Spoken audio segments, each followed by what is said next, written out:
Okay guys, here's a little bit of introduction to this section of Chapter 2.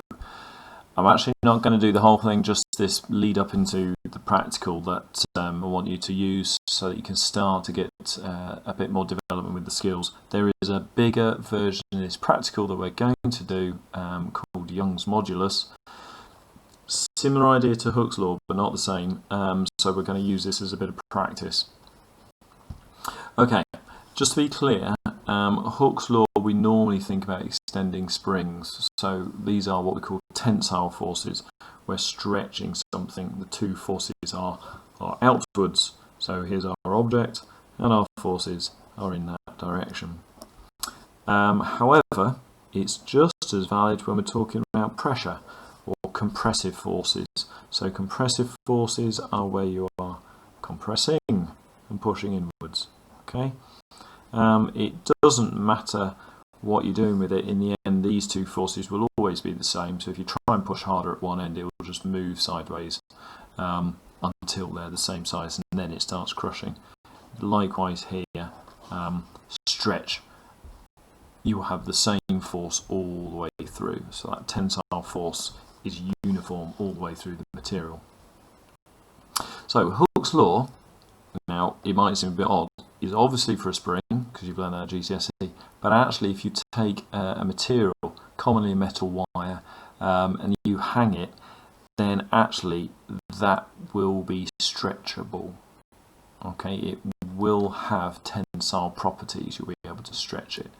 Some materials stretch a really small amount, some stretch a tiny amount and then break, and so are brittle.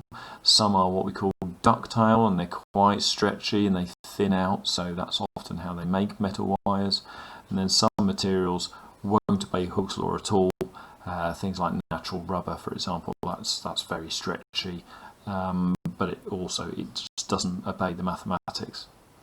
So key bit for this, say a little bit of information, but if the extension increases linearly, so that gives you a linear graph, then that is Hooke's law.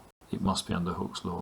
So what Hooke's law actually states is that the force needed to stretch a spring, because he was talking about springs, he also analysed other materials like gases, and he used them based on this model of springs, and they're actually very good explanations. But yeah, to stretch a spring, this force is directly proportional to the extension of the spring. Okay, so not the length, it's the extension that matters. So he did add a little bit more, and that's really, really important. Okay, but we'll come back to that one because we'll just go with the ideal at the moment. So, simple idea, I tend to think about doubling with stuff like this. So in the spring, if there is twice as much force, it's going to stretch twice as far. Okay, half the force, half as far extension. Okay, but again, it's extension, not length. So X for this, extension, F, force, and basically that's a proportionality. It doesn't give us an equation, so to get an equation we will need to multiply it by a constant. That constant is only as long as they are proportional, which he discovered they were. So that multiplying factor actually comes from experimentation.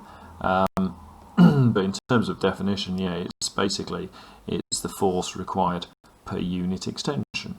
So force divided by X will give you K. So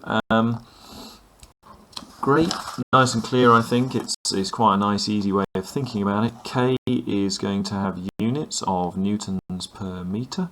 So how many newtons to stretch each meter?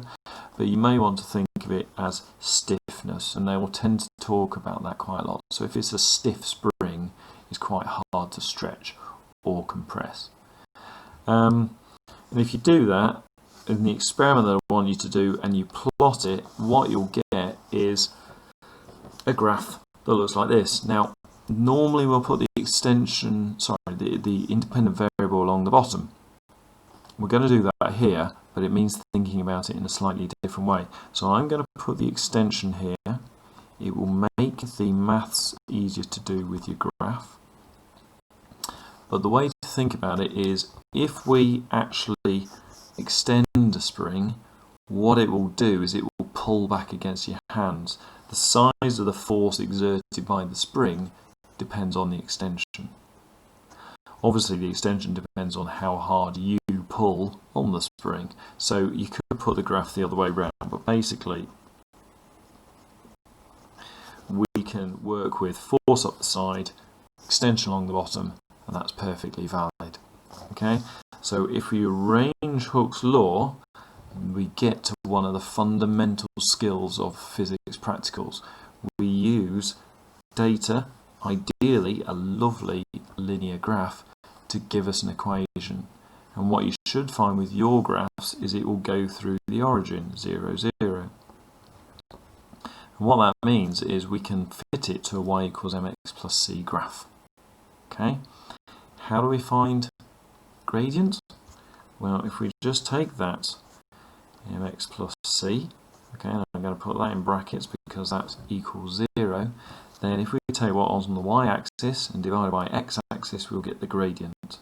So effectively, if we take the force and divide it by the x, which is extension, force over extension, we will get a value, and from our definition here, that value is going to be k.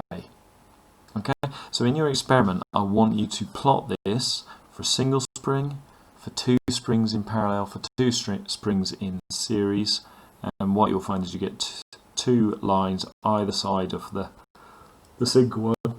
Excuse me. And by finding the gradient, what you'll find is the change in force, change in extension, and if you divide one by the other one, what you'll get is the value for spring constant. And if you use that in meters and that in newtons, then it will be in the correct unit, because it will be newtons divided by meters, newtons per meter. Okay, so that's enough to get you going with the experiment. It does link in with the chapter I've not given you yet on purpose. So what that does is we can start thinking mathematically what that means, but far better is if we can think about what happens to the extension when you put a force on it. Okay, leave it there, and now go away and do the practical, and you'll find the values from the graph. Practicing getting values from graphs, gradients from graphs, is really important in physics. We do it most practicals because it gives us something which will give us then an equation, and we can use the equation to do maths.